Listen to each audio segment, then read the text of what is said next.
Dr. Phil, thank you so much for joining us today. Well, thanks for having me. You kidding me? I'm glad to be here. I want to stay with COVID-19 because just a hot topic right now, especially in this state, is getting the kids back to school. A lot of districts across the country have okayed it. They've cleared it, at least where we're at.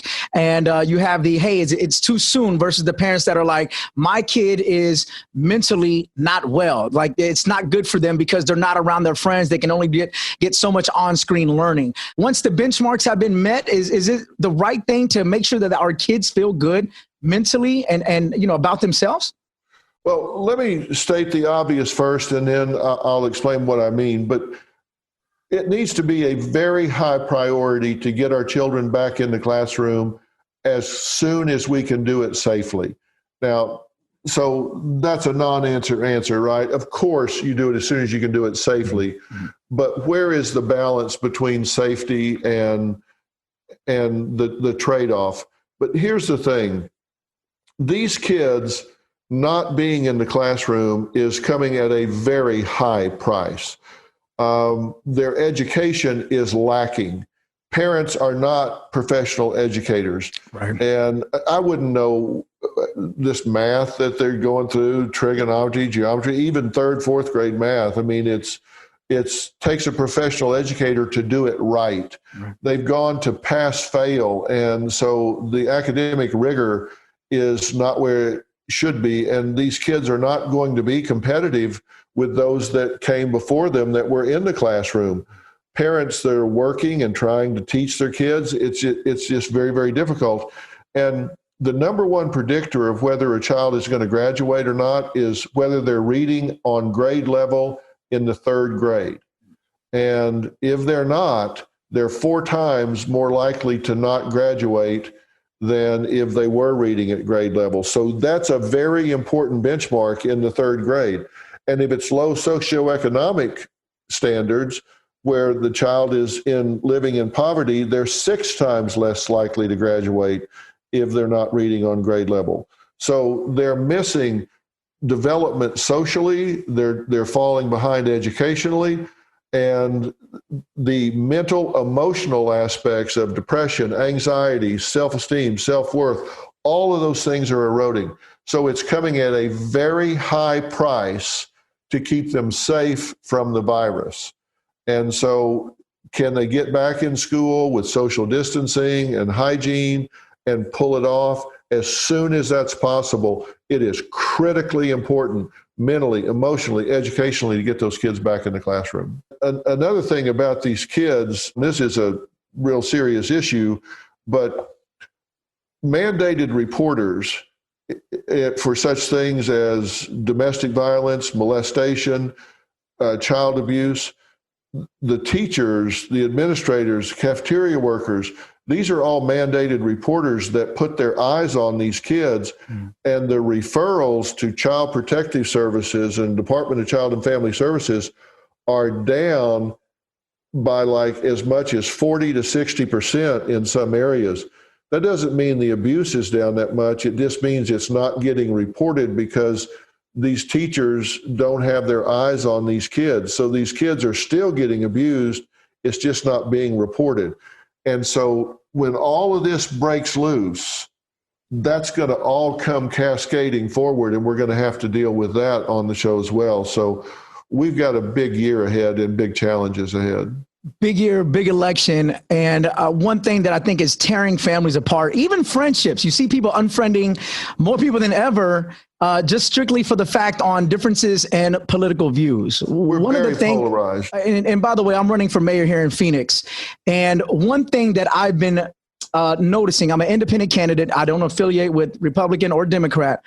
But being independent, one of my challenges has been, I guess it's cognitive dissonance, to where I can show you different things and I can tell you, but how can we get people to have a real conversation without the yelling, without the arguing, to where everyone can express their viewpoints and still have some validity in the discussion? Well, that's such a challenge because people suffer from confirmation bias. And confirmation bias is when we selectively pick up on data that supports what we already believe. And the real problem with confirmation bias is not just that we filter out things that don't support what we already believe.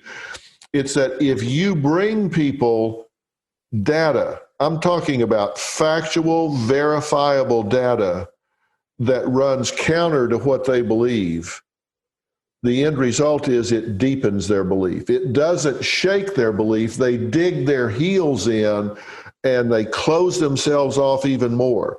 What we have to do is people have got to decide, look, I don't have to get people to agree with me. I just want to be heard. It's okay that my friend doesn't agree with me. I want them to hear me. They don't have to agree. I'm willing to hear them. I don't have to agree.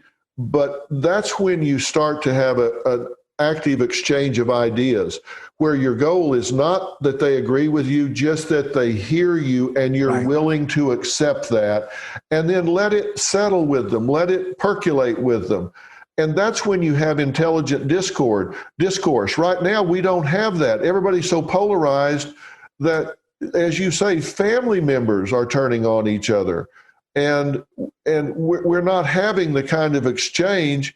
And when you stop having discussions and you start yelling and then you start getting violent, then all exchange of ideas stops. And that's a very dangerous time. And people say this is the worst it's ever been. Well, they forget about the Civil War.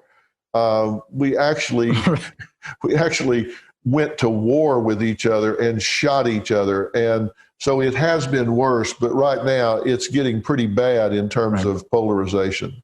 Right. Dr. Phil, are you down for a little speed round? You bet. Okay, here we go. Now, these are questions that have came in from people in direct messaging on Twitter. His view on racial profiling from police officers and the FTP mentality with today's awareness of how the police deal with minorities. Do you know what FTP stands for? No. F the police. Well, I certainly don't adhere to FTP. I think that in every profession, you've got bad apples in every barrel. There are some police officers out there that are badge heavy and should not be wearing the badge. And there are a million people that serve us in uniform. And I think a very small percentage give a really bad rap to the million that are out there doing a good job. But there are those people that are abusive and brutal and should never be given a gun and a badge and should be drummed out of the profession. But we need protection in the neighborhoods. We need to have some order. But we need to get rid of those people that are brutal and racist and get them the hell out of the position where they can use their power to hurt people.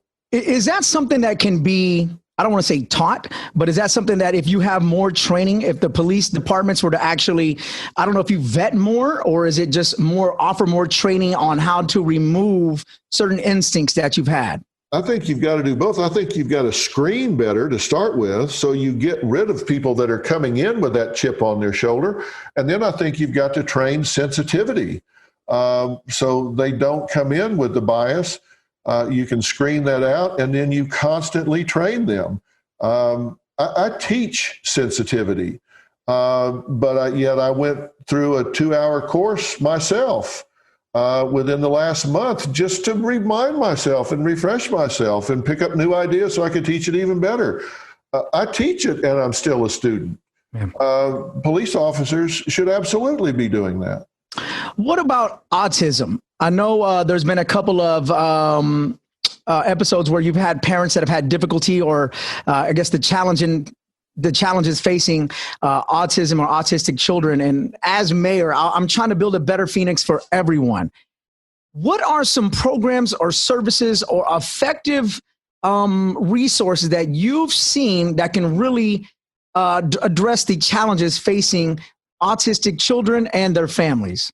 I think the number one thing, if you've got a child that you know or suspect to be on the spectrum, the autism spectrum, is really careful and thorough diagnosis, because it is not one size fits all. And these children have different skills and abilities and challenges.